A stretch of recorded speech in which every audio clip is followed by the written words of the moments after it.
Jelang Ramadan, harga cabai di Pasar Langgur, Maluku Tenggara meroket Rp150.000 per kilogram. Jelang Ramadan, sejumlah komoditas di Pasar Langgur, Kabupaten Maluku Tenggara mengalami kenaikan. Harga cabai rawit merah meroket dari harga sebelumnya Rp80.000 per kilogram menjadi Rp150.000 per kilogram. Sementara untuk cabai keriting dijual Rp100.000 yang juga ikut naik dari harga sebelumnya Rp80.000 per kilogram. Sedangkan untuk komoditas bawang putih dan bawang merah kompak berada di angka Rp60.000 per kilogram. Untuk tomat dijual dengan harga Rp30.000 per kilogram, naik dari harga sebelumnya Rp25.000 per kilogram.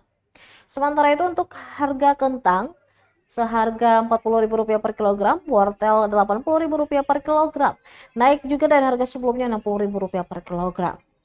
Sedangkan untuk buncis berada di angka Rp30.000 per kilogram, kol Rp40.000 per kilogram.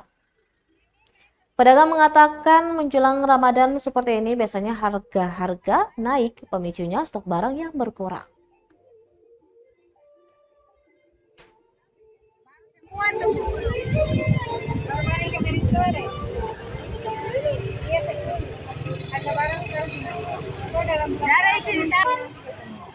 Ini tas ini saya.